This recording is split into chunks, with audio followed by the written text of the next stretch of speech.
See, all this was growed up. Since he bought it, Right. they cleared it up.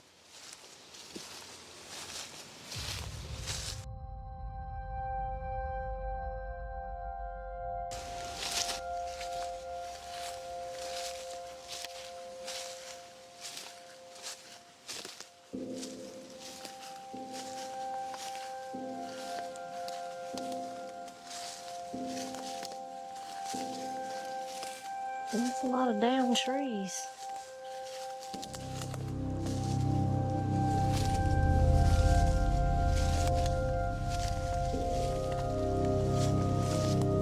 Right here's why I usually see it when I'm turkey hunting, because them turkeys usually come from through here and come across here. All right. So that's where you was sitting? Yeah, I usually sit right here, right over here against this stuff, you know. Because like I say, the turkeys always come from that way. See, it's still a lot of leaves on the trees now. When it was in the 1st of April, they weren't all bloomed out, but I seen it come from down yonder on that ridge. I'm gonna say maybe 100 yards, and it come up. But you see, you can't really see because of the leaves and stuff, but I can see it. And there's a tree down there, but when you walk down there, I know what tree it is. Okay. And that's where it stopped. Yeah, we can walk down there and see. When they started walking away, you know, a lot of people, like even with the Patterson-Gimlin film that they made back in the 60s, when Bigfoot was walking, it's like a stride. It's a big stride. Yeah. Did you, when you noticed it walking away, was it a big stride? I mean, was it?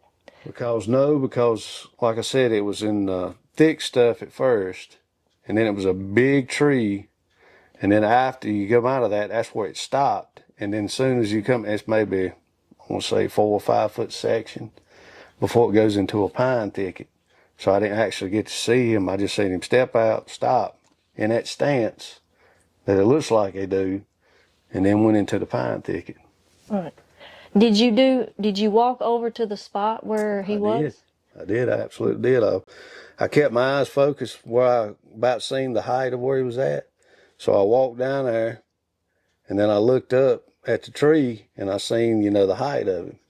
And I said, well, he had to be at least, you know, 7 foot tall from what I was looking at. Yeah. Did you observe anything else abnormal you're not used to seeing, like maybe footprints? I didn't even think to look. Didn't even think to look at that. Yeah, I was just looking at the tree saying, you know, that guy, whatever it was big. Yeah.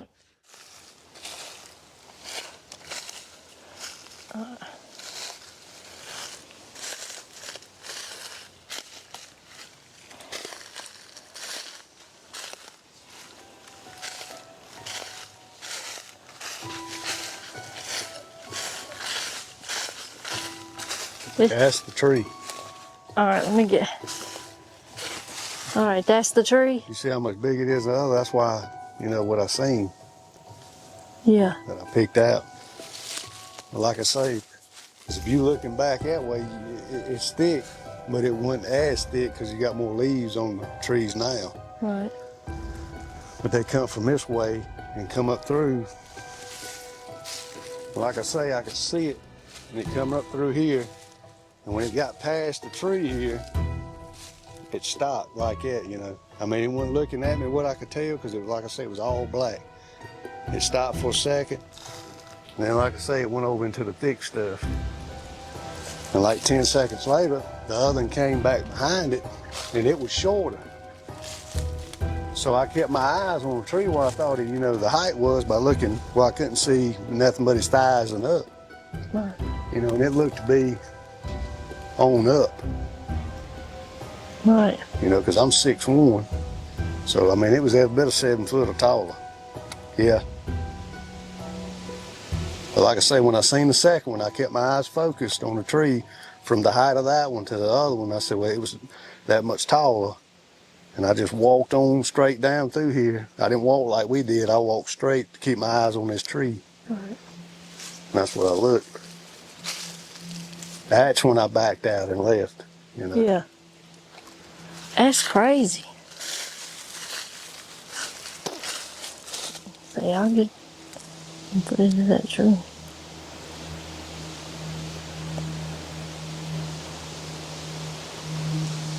Yeah, that's pretty tall. Mm-hmm.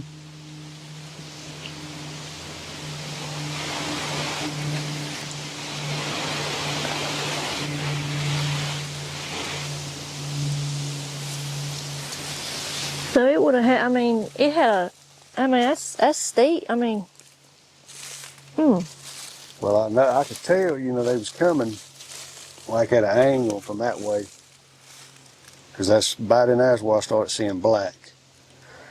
And you see how thick it gets down in there. So I started seeing it as it was coming up. Yeah. But did I know it was there? I mean, did he know that I was there? I have no idea. That's why I say I waited maybe 30 minutes to an hour to see if they would loop around so I could see actually closer what it was. Right. Yeah, from back that way. Hey, I want to say it made 100 yards. See, like if I had my rifle with the scope, I could have zoomed in and seen. Shotgun, you just got your regular sights on the shotgun. Yep.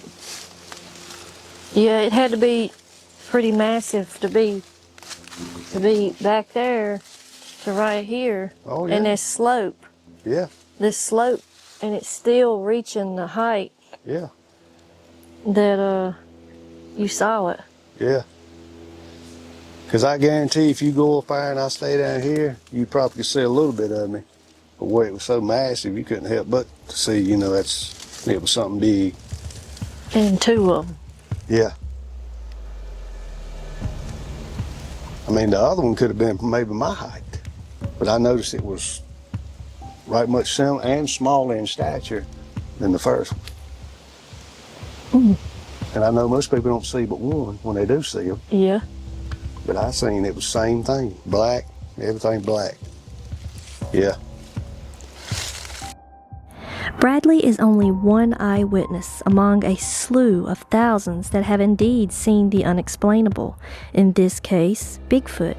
And honest people that have nothing to gain sharing their story often feel they will be ridiculed and laughed at, much like discussed in part 1 of this documentary. This must stop, and research must be encouraged. Right here by this post is where it come up at, and it went up right here, and this is where it run across the road right here. And the sun's in there now, you can see, but you should have heard it when it was going through that thick brush over there. We were riding around looking for another church. Someone told us there's a church out here, and we will take video or photos of the graveyard and to try to, ghost videos. He came right out of there, and he crossed the road right here, and he went straight up through there. My actual sighting was with the same gentleman. His name is Freddie Weiss, a good friend of mine. And we were over there on a different ridge, a couple of ridges over. And I got out of the van and I smelled this horrible smell. And my buddy goes, wow. He goes, man, he goes, what's the matter with you? Because I was kind of gagging. He goes, well, man, what's wrong with you? Well, he rolled his window down. He started gagging too. And then he seen something. He goes, Jimmy goes, I think I seen something move. And the sun was going down, so everything behind us was a silhouette. And I go, that's a burnout stump. And then as I jumped over this big log and got closer to it, I was probably 20 feet from it. It actually took off on a run with its arms swinging and just flying out through the woods. And I ran the other direction back to the van, and that's what happened. I stepped out the door. The dogs jumped off the porch to go attack it. I could see nothing. They get to the middle of the road here, and they skid to a stop. And then they turned around and came back and ran to the house. But I still didn't get to see anything or hear anything after that, except about 2 weeks later, I heard another howl. It was a short hoop kind of howl. It wasn't an owl or anything, so it was just whatever it was, sounded huge. So when it did this scream, how many seconds would you say that scream lasted? It lasted almost 2 minutes. A full scream, non-stop. It howled, and when it howled, everything else shut up. A friend of mine, I was working at the Black Canyon gold mine, and I was his assistant, the superintendent, and he told me to go ahead and leave early. I'll meet you down the way. And when he came into the establishment where I was, he appeared to have seen a ghost. And I said, Frank, what's wrong? And he said, you're not going to believe what I just saw. And I said, what is it, Frank? And his voice was trembling. And he said, I was at Mumford Bar, I guess it is, the campground. And I had my bright lights on, it's dark, and an object moved from my left side to my right, and it was standing vertically and about 8 to 9 feet tall and walking across the road with the arms swinging. Like I told you, Ty, I ain't gonna call people's names, but this guy up the road, he'd seen it, had pictures of it, and I talked to him a little bit about it because he heard that I'd seen one, and he showed me pictures, and it kind of looked like one, and it was the same color and all. And then he went on and told me that a woman over here on the hill, that she had seen it too while she was washing dishes outside of her window, looking at her in the edge of the woods. So These people who have experiences, what are they gaining? The only thing to be gained is to research and take interest in finding out what it is they saw. Richie B has some advice to share. That's right. Remember, we're researching. We're on a quest for facts. We don't know everything. We don't know everything, so it's a challenge to the ones that discredit the people who have experiences. Questioning, is Bigfoot real? Isn't the question. It's why not? Show proof that Bigfoot isn't. No one can. There seems to be more support proving there is the existence of Bigfoot than any supporting factors showing there isn't. Sightings, castings, encounters of flanking, howls, and samurai talking.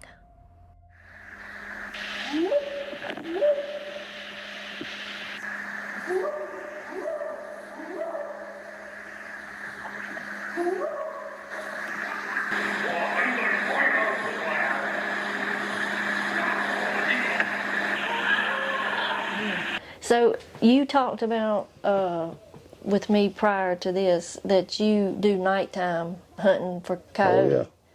And you said you experienced like noises and such. Can you talk about that? Yeah, sounds, that, some I figured out what they was, like I said about an owl and stuff, it was doing the screams and stuff. It took me a long time to figure that out, and it would kind of scare you a little bit, give you a little scary feeling, but I figured out what that was. But there's some stuff out there, you like you say, you hear breaking of trees and stuff. We do hear that, and, you hear these strange, like, howled out noises and stuff, and just, and you don't know what it is. Right. Have you ever heard the knocking on the trees? Like there's a Sasquatch is known to smack trees really hard, or they're also known to throw stuff at you. No, have you ever had we've that? never had that, and I cleared that up too, because we hunt with thermals, and at nighttime it picks up body heat, and I've never seen one while I was coyote hunting. But like I say, either he's way off making noises or whatever, but I don't know what it is.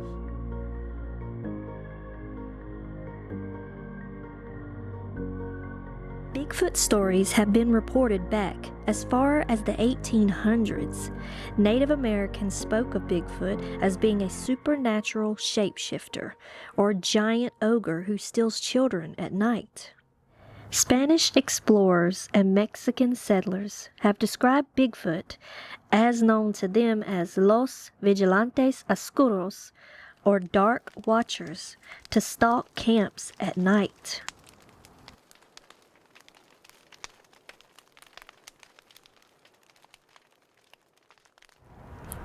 Early settlers and miners have stories experiencing howling, throwing stones, and scaring villagers. So, with these stories being told this far back and through many cultures, told by people who clearly experienced something unnatural to our kind, why is the statement of Bigfoot not being real even spoken? Why ridicule and give backlash, especially when those people can't support nor show proof that Bigfoot doesn't exist?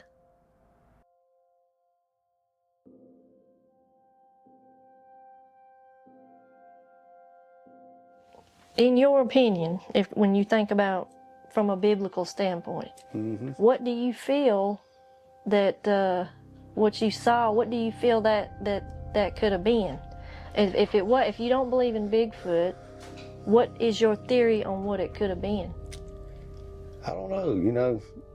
I thought it was people at first until I got down there and seen the height of it, to where I kept my eyes at. Because, like I say, the other one was probably a foot or a foot and a half smaller than the first one. And the other one, he was built like, it was just big, and like I say, it's like during turkey season, so all you can use during turkey season is a shotgun.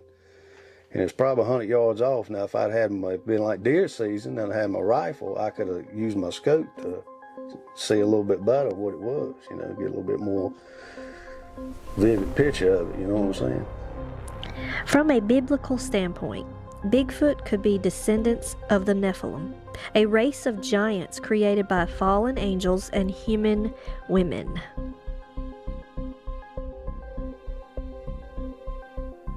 These things we can't be sure of, true.